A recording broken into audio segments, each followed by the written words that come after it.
Now to the interior. First of all, the door handles again, that fold out, is nicely done with the logo. And then they're also manual, but still, I like the classic ones. Here, by the way, already we have the lamination, dual glazing here in the front from the windows. So that's good. Then again, it's against noise, door closing sound. Yeah, that's not good. That sounds cheap. It's rather normal that it does it that way with the frameless doors, because we only have very rare cars, just a few ones that have frameless doors and still have a great door closing sound. That's really rare. Not the case in this one, but the build quality is exceptional. We already have soft touch on the top part. Then we have here the ambient lighting integration, and here microfiber in the Brabus trim, and also here, this is not hard pack. This is soft touch leatherette all the way to the lower part, and we hardly see that in any other German car that is double the price. Also here, this is also covered with soft touch leatherette. I can't believe that, you know, this is amazing. This is the electric door opener here, just pressing it once. And here you can control the seats, forward to backward, also the inclination, seat heating with separate button, seat cooling also with a separate button. Well, it's one button, but at least it's easily accessible and you don't have to do it always in the infotainment system. The only thing we do not have, we cannot adjust the mirrors there. That has to be done then at the steering wheel from the infotainment. The Brabus trim, once again, has a lot of microfiber, also at the steering wheel, also heated steering wheels, nice and warm. Red contrast stitches on the inside, real buttons at the steering wheel, left and right, real stalk columns. Red accentuations once again here, and in night driving is also more ambient lighting. Real instruments, and then the seats, microfiber inside, leatherette outside, once again with Brabus logo and stitching. It's a very nice design, and let's also check out the comfort right now. And now welcome to the cockpit of the Smart #5 Brabus. By the way, listen and repeat, Brabus. It's not Brabus or something. The original German pronunciation would be Brabus. Really hard German pronunciation. Yeah, that's how it is. 2 times 13-inch screens. That's what I want to say. The Brabus version already gets the passenger screen, main infotainment unit, and the classic digital instruments, and also a head-up display. So this is something also what you get more in comparison to Tesla, where some, you know, might miss the instruments or the head-up display. Here you get both, actually. Pretty cool, by the way, here in the top, the Sennheiser sound system, 20 speakers. That's a very pretty cool sound, actually. This one here, it actually goes up when you get in the vehicle. A spectacular effect indeed. And then you have, once again, as I said, with seats with the same design element here, with like horizontal and then the round shape. And it's actually not only sporting looks, but it's very decent in comfort. You know, from the surface material, seating depth and so on. Also good for tall drivers. No problem as for the headroom with one A9, 6'2".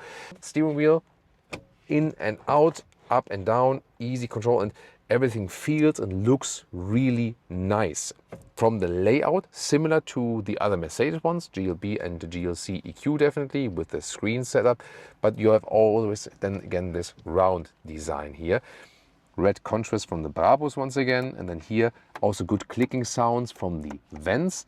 Underneath you have ventilated inductive charging pads, left and right, so 2 times. Cup holders, adaptive, better than with most Mercedes models, but there's an update for Mercedes coming as for the cup holders very soon. Stay tuned for that. Microfiber, then split opening. This is also really Mercedes-like. Space here, more space underneath. Cooling function also, and you can here also place a charging card, for example. That's also a pretty cool thing. Even the floor mats, look at that, have the special smart, I'd say, design like that as well. Glove box. Oh, look at that. Even the glove box, not hard pack. This is like a soft touch leatherette the whole way here in the glove box, and also here on the side for the knees. Also soft touch leatherette, dampened underneath. Glove box falls down in a smooth way, and also spectacular how they designed the ambient lighting here. This is then to open and close the vents. And once again, when you look at it at night, it looks even more spectacular. The top dashboard is also soft touch, so what else is there to say? It's really astonishing what they made, you know, from that whole build quality here. underneath the middle console, by the way, they have this AMD visualization here that they have the chipset in there. A lot of space underneath here. Then there are the 2 USB-C chargers for the front and more space underneath here. And then the driver POV here, the buttons, the steering wheel are quite cool. This is here then to change something in the digital instruments, clear to read, very easy. On the right side, this one would be, for example, volume up and down, next song, previous song. On the favorite button, at this moment, for example, you can bind the driving mode selection to it. That's what I've done. And in future, they say from February 2026, you can also connect this one here, this favorite button, with these deactivations of the speed chime. Because at this moment, you can click here, and then you can select something here, for example, but it's not available here with the speed chime stuff. You can deactivate the lane change assist. This is like easy to deactivate there.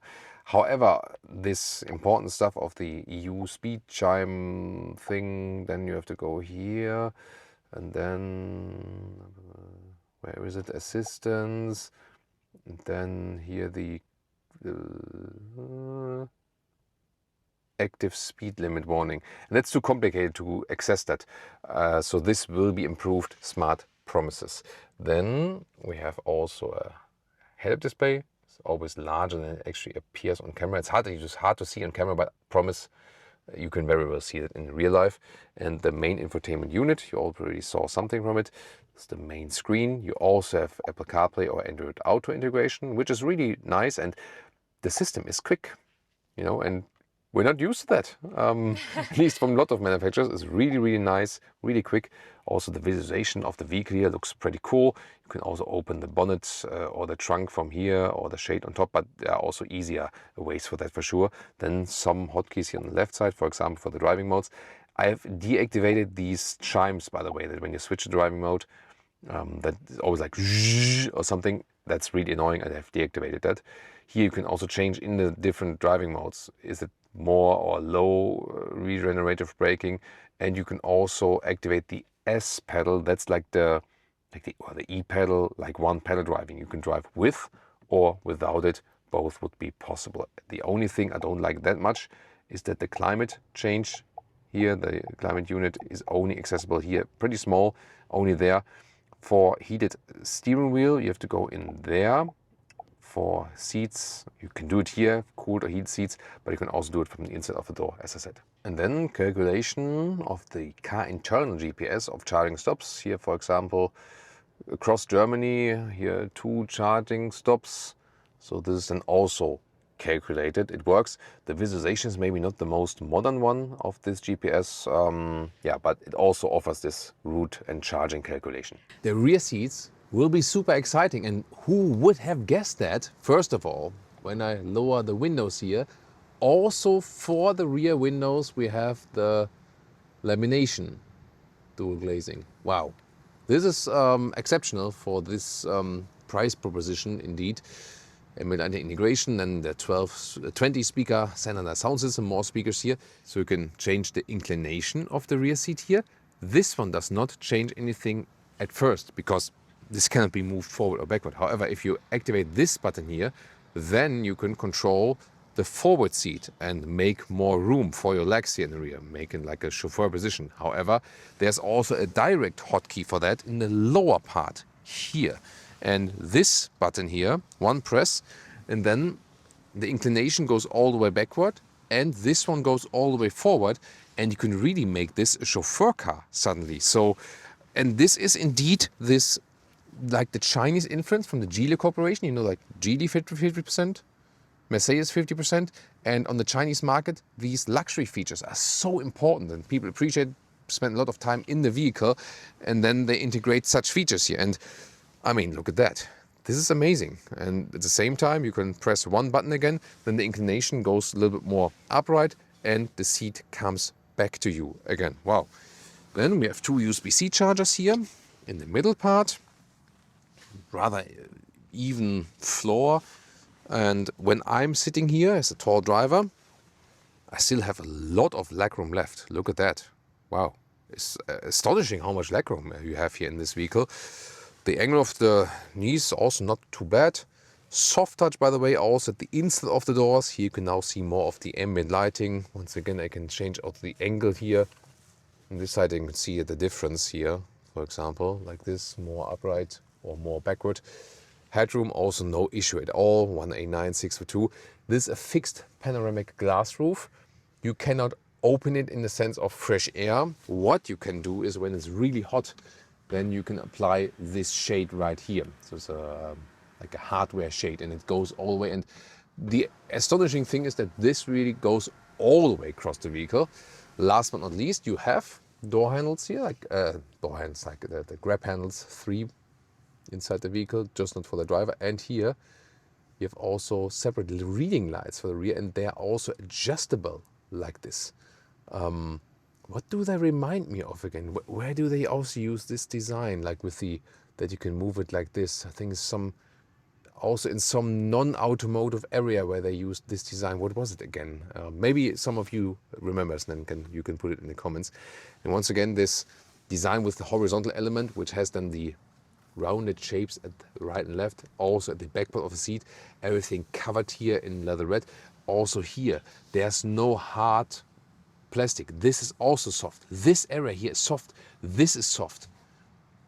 Just not the inside here, but I can surely live with that. And of course, the same microfiber use here on the inside, the high-grade leather on the outside, Isofix at the outside each, and we have here the, that hurt. And then here we have so more space underneath. There's also then the ski hatch with the magnetic function I showed you earlier. No, not earlier. Soon in the trunk, because we already filmed the trunk. But it will come later after the rear seats. So then here is cup holders. I'm really amazed by the build quality and the flexibility and the luxury features here at the rear. This is something we rather see in much, much more expensive vehicles. Now let's check out the trunk or the boot. And the first question is, how do we open that? Well, I could open it also on the key fob. There's another button here for the trunk, but let's say like the cooler solution is here. There's nothing like below on top, but here inside the smart lettering, it's the same, vehicle color, the same paint, but there's actually a button you can press. And it's a very cool solution, isn't it? Then it's supposed to be 630 liters. The one catch is here, underneath the cover. It's really close here. This hardly fits underneath, barely, when you put it vertically. So this is not the best height. However, the cutout is excellent here. Look at that. So this is then like where you use this exterior dimension for a great cutout. Then this one here is the ski hatch, which is magnetic actually. Haven't seen that ever actually, like a magnetic ski hatch from this side. We have about 1.40 meters in width, have about 90 centimeters, 36 inches in length, and the normal height here is about 29 inches, 73 centimeters. However, you can also put this one up, more space underneath. Charging cable would be possible, but the trunk is better, as I said, and you can also remove that completely. That would also be possible. Also very nice here, the remote unlock. I think the iX3 doesn't have that anymore, right? So then we have the total length of 1.85 meters or 73 inches. It is very well usable, definitely. So especially with this, very square cutout, this will be practical for a lot of bulky things.